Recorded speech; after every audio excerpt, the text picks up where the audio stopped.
Hello there, this is the World News at 12 on Voice of the People 90.3 FM. I am Solomon FM, and here are our top stories.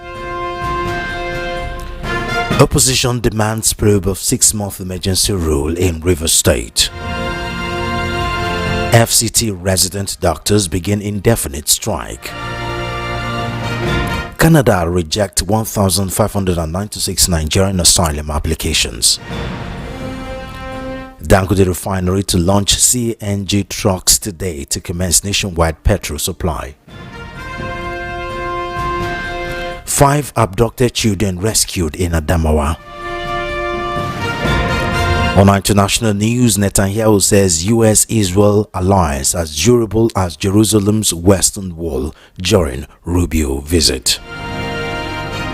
And in sports, Jamaica's Seville wins World 100-meter gold as Nigeria's Ajayi finishes 6th. Those are our top stories. The details coming up in just a moment.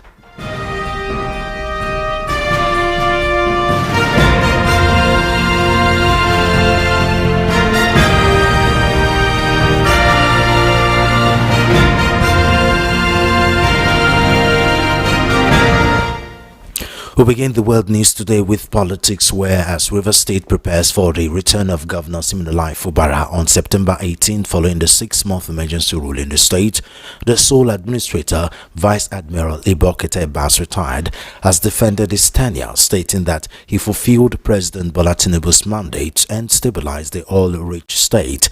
However, the opposition parties called for an investigation into Iba's tenure, particularly his management of the state resources during a 6-month stay in Brick House.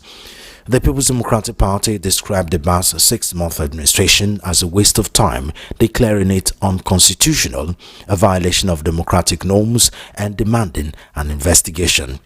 Meanwhile, the new Nigeria People's Party dismissed the entire 6-month rule under Ibas as an exercise in futility, claiming it lacked legitimacy from the outset.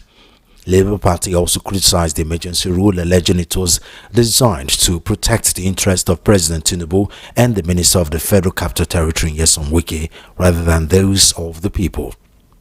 In contrast to the opposition stance, the All Progressives Congress praised Ibas for maintaining peace and upholding the rights of citizens during his time as sole administrator. The party lauded his efforts in ensuring that democratic processes, especially the conduct of local government elections, remained intact, describing his leadership as a stabilizing force in a previously tense political environment. Rivers State had been engulfed in political turmoil for nearly 2 years, largely due to a power tussle between former Governor Nyesom Wike and his successor, Siminalayi Fubara, which resulted in a prolonged governance deadlock.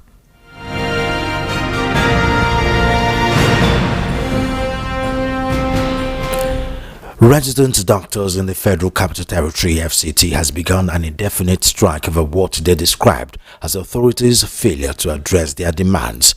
In a statement signed by the president of the association in the FCT, George Ebong, it said that the decision was reached after its emergency general meeting held on Sunday. Ebong said the strike will remain in force until the government showed a genuine commitment to the welfare of doctors and the health of FCT residents. The indefinite strike action comes hours after the National Association of Resident Doctors, NARD, suspended its 1-week warning strike. The national body had embarked on a 5-day warning strike on September 12, 2025. However, it said following the commencement of the federal government and commitment of the federal government to address the issues outlined in its strike communique, as well as the commencement of payment of the 2025 MRTF owed to its members, the doctors resolved to suspend the strike action. This, they said, was to allow the government a 2-week window to fully implement and demands contained in the communique.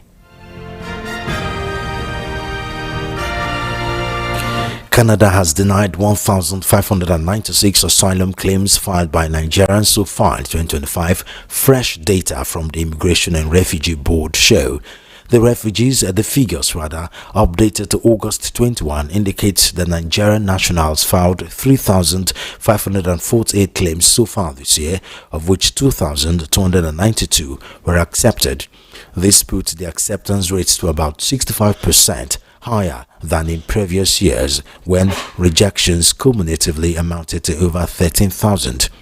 An analysis by Maple Crest Law, a Canadian immigration practice, earlier estimated that 3,455 Nigerian claims in early 2025, placing the country among the top sources of asylum seekers alongside Mexico, India, Haiti, and Colombia.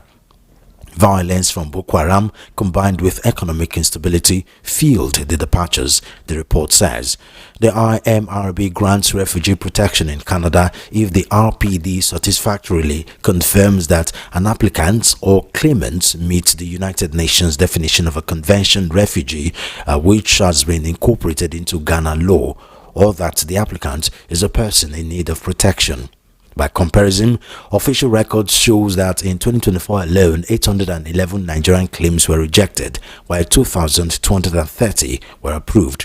Between 2013 and 2024, the RPD turned down 13,171 applications from Nigerians and accepted 10,580, ranking the country consistently among the top 5 in volume of denials. The Dangote Refinery and Petrochemicals will today launch its compressed natural gas CNG trucks for the commencement of nationwide distribution of Premium Motor Spirit (PMS). The refinery announced in August that it had received the first batch of its 4,000 CNG-powered trucks for the fuel distribution program, which was initially set to commence on August 15. During a courtesy visit by the Africa Rise Center at its Lagos office on Sunday, Aliko Dangote reiterated that its decision to adopt direct fuel distribution was to reduce dependency on third parties, carriers of fuel distribution in Nigeria. According to him, the move was not only a matter of strategic choice, but a national imperative. Last week, the Depot and Premium Products Marketers Association of Nigeria, DAPMAN, accused the refinery of offering lower prices to international buyers while quoting higher rates to local off-takers. According to them, while they welcomed the refinery, they noted that the facility's contribution is between 30 to 35% of national demand. They alleged that the refinery does not offer free product delivery to buyers, adding that constant price slashes by the refinery and to bypass them in distribution were not patriotic, but a business move intended to monopolize the downstream market. Responding, however, Dangote said it decided to jettison the single point mooring SPM system for fuel distribution to avoid an extra cost of 75 naira per litre in handling charges, which would translate to 1.5 trillion naira annually. The SPM system is the offshore distribution of petroleum products using a loading buoy that serves as a connection point for tankers to load or unload liquid or gas product. In Adamawa State, the police command has rescued 5 male children believed to have been abducted and transported unlawfully from Maiduguri, Borno State to Mubi in Adamawa. According to a statement issued by the Police Public Relations Officer Suleiman Njuroje, the rescue operation took place on September 13, 2025 following credible intelligence. Acting swiftly on the tip-off, the area commander in Mubi, ACP Macros Mantra, led a surveillance team that intercepted the children as they wandered the street of Mubi town. The rescued children were identified as Adamu Musa, age 16, Suleiman Idris, age 10, Suleiman Mohammed, age 11, Dauda Yahya, 11, and Mohammed Alassan, 11. All 5 boys, according to the command, are residents of the Gwange area in Maiduguri, Borno State. Preliminary investigations, as announced by the police, indicate that the children were abducted and taken from Maiduguri by a suspect identified as Aliga Suleiman, a resident of Sabon Layi, Gwange, who is currently on the run. Efforts are ongoing to apprehend the suspect, while the State Criminal Investigation Department SCID has taken over the case for further investigation. You are currently listening to the World News at 12 right here on Voice of the People 90.3 FM. We'll take a short break. When we return, we'll head into the news analysis segment.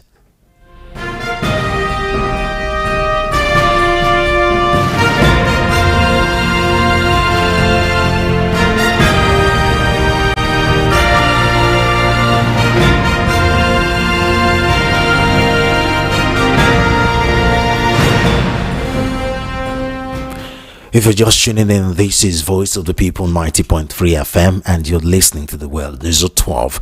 It is now time for us to welcome Peter Anosike, a current affairs analyst. He's also an academic doctor with PhD on consulting and profit management from Brunel University in the state of Delaware, United States. Dr. Anosike, thank you very much for joining us on the news. Thank you for having me. Now let's go to the first talking point, which is Rivers State, where the sole administrator, Ibokete Bass, is getting set to hand over to the legitimately elected governor of that state, Siminalayi Fubara. That handover is supposed to happen on September 18. But lots of questions still linger. But we're going to treat, starting with probe into the 6 month emergency rule in Rivers State. Do you think that probe is can be achieved? Do you think that probe is for lack of a better word, achievable when it is an emergency rule? We know how emergency rule work. I mean, it's pretty much like a military rule, but in this case, in Agbada clothing. Well, for me, it is not going to happen. There will be no probe at all because Tinubu is still in power.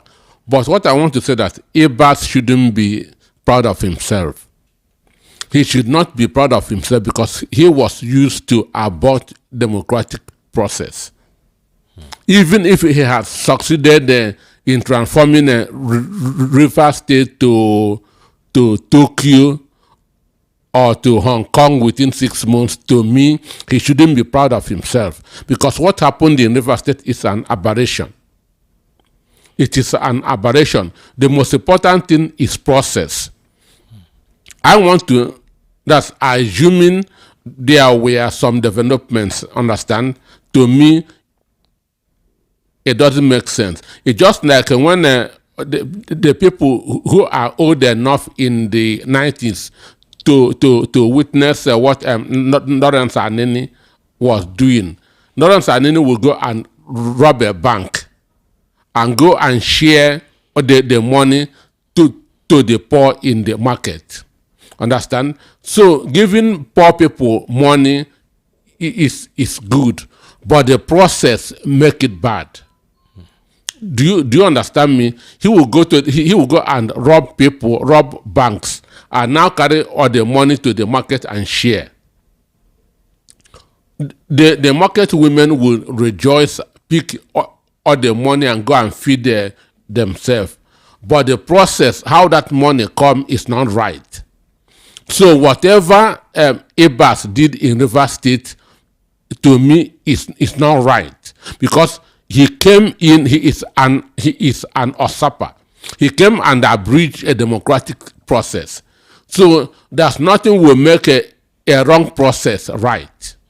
So that's why he shouldn't be proud of himself, even if he has transformed the Rivers State to Dubai or to China within 6 months. So for me, I'm not happy for what he did.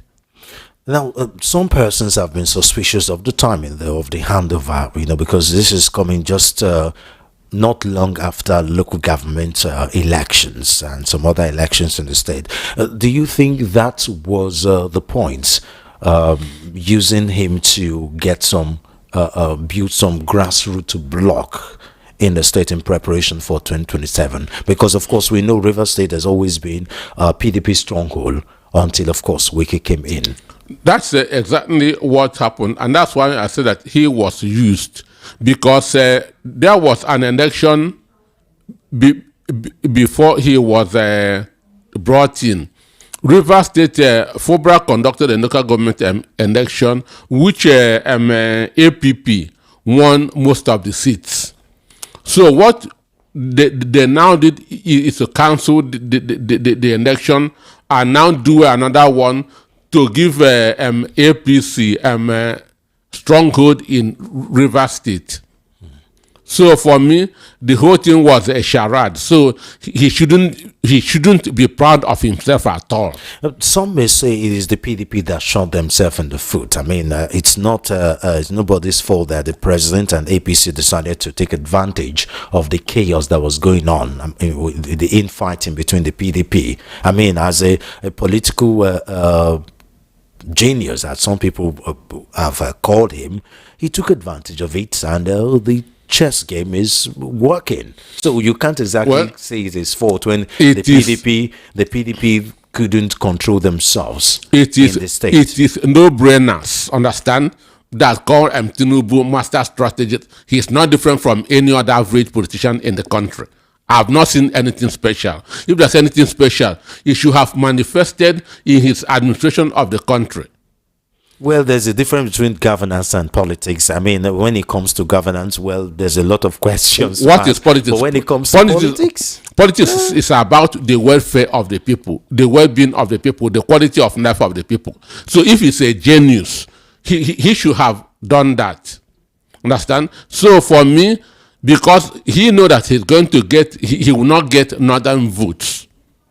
And that's why he used the IBAS to manipulate or the process. It is the process that he succeeded in manipulating and not other people. The people of Rivers State will still vote according to their conscience in 2027. Understand me? So it's just like a governor defecting from party A to party B.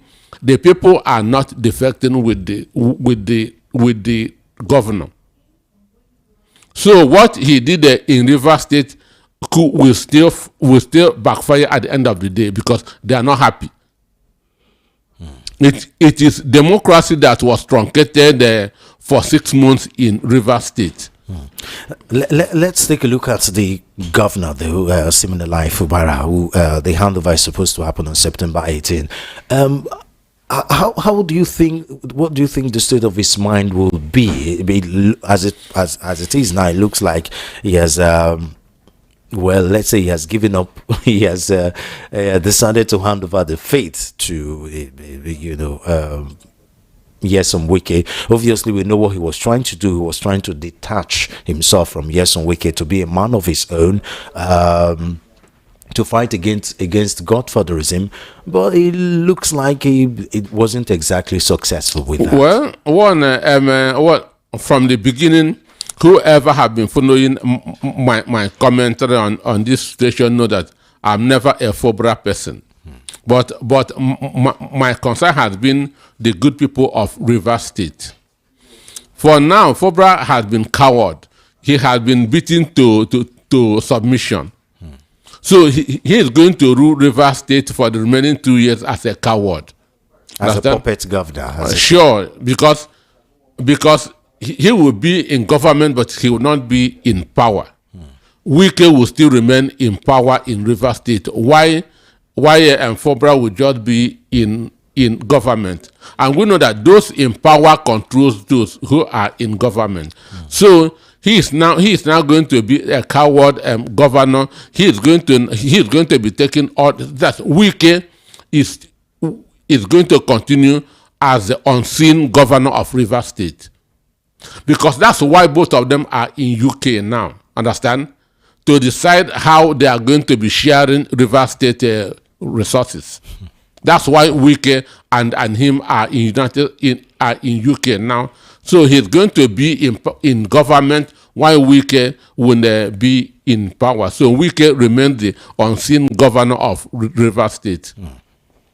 Because of time, let's take a look at Dangote Refinery, where they're supposed to launch the CNG truck for commencement of nationwide distribution of premium motor spirit (PMS). How do you see this whole Dangote Refinery business when you take into cognizance what has happened the past couple of weeks, where there have been opposition from Nopeng, from Dapman, and there have been accusations and counter accusations as to how he's trying to monopolize the oil and gas markets in Nigeria, how there are allegations that if he sells fuel to international community much more cheaper than to Nigerians, which is not patriotic and all that. Well, I read a report that Dangote's fuel is cheaper in Togo than in Nigeria. I'm not in Togo, so I don't know how true it is. But I don't see how it will be cheaper in Togo, because it has to be transported from here to Togo, which means the logistics of transporting it here is going to be added to the final cost. So, but the truth is that they are talking about what Dangote want to do is to eliminate the middlemen. Understand? He's going to eliminate, because what he wants to do, he bought smaller tanks that will now be from the refinery to the filling station. So the middlemen, the Nupeng, are now out of it. Understand? So, and this is a way of monopoly. Understand? It's a monopoly, because once the middlemen are off, he now controls everything. So, but the most important thing for Nigerians is affordability and access to fuel. Not availability. I mean, we've had lots of fuel scarcity and you know what happens when the demand is higher than supply. Prices go up. Definitely. But what the most important thing for Nigerians is affordability. If filling stations fill everywhere, but if fuel is all in all the filling stations, but it's not affordable, it doesn't make any meaning. Sure. So Nigerians want a fuel that they can afford, and what can make that impossible is competition, not monopoly. But I know that from the beginning that Dangote is going to run monopoly in the downstream sector as it is running in the manufacturing sector. But supporters have said Dangote has not stopped any other individuals or company from opening their own field. Let them open and let the competition start. Well, that's what they should say, but can you compete? Bua is coming with 450,000 barrels. But there's no way somebody with 450,000 can compete with somebody with 650. Understand? So with this style now from refinery to the filling station, Dangote is already running that's a monopoly. Unfortunately, we have to end it here because this news had to end by 12:30. Thank you very much, Dr. Anosike, for your time. Yeah, thank you for having me. That was Peter Anosike, a current affairs analyst. He's also an academic doctor with PhD on consulting and profits management from Brenner University in the state of Delaware, United States. And then for a quick look at what's happening outside Nigeria, Prime Minister Benjamin Netanyahu has said that the visit to Israel by top US diplomat Marco Rubio underscored the strength of ties between the allies days after an unprecedented Israeli strike targeting the Hamas leaders in Qatar drew broad criticism. The attack on the U.S. ally and key mediator in Gaza, Chu Stokes, has prompted Arab and Muslim leaders to gather for a show of solidarity in Doha, where Qatar's Prime Minister urged the world to reject double standards and hold Israel to account. U.S. leader Donald Trump rebuked Israel over Tuesday's strike, and Rubio acknowledged through reporters before departing Washington that the president was not happy about it, but he insisted the attack would not change the nature of relationship with Israelis. During the visit, Rubio offered prayers at Jerusalem's sacred Western Wall alongside Netanyahu and U.S. Ambassador to Israel Mike Huckabee. Netanyahu said afterwards that the visit showed the Israeli-American alliance was as strong, as durable as the stones in the Western world that they just touched. And now to sports. Obaleka Seville of Jamaica has won the men's 100 meters gold at the 2025 World Athletics Championships in Tokyo. Seville clocked a personal best of 9.77 seconds to claim his first global title. Kushane Thompson, also of Jamaica, placed second in 9.82 seconds to complete a Jamaican 1-2 finish. Defending champion Noah Lyles of the United States settled for bronze in a season best 9.89 seconds. The result ended a 10-year American hold on the title since Usain Bolt's last win in 2015. Nigeria's Kanyisola Ajayi placed sixth in the final with a time of 10.01 seconds. The 21-year-old became the first Nigerian man in 18 years to reach a World Championships 100-meter final. His qualification ended the drought since Olusoji Fashoba's appearance in 2007. And just before we go, here again are the top stories. Opposition demands probe of 6-month emergency rule in Rivers State. FCT resident doctors begin indefinite strike.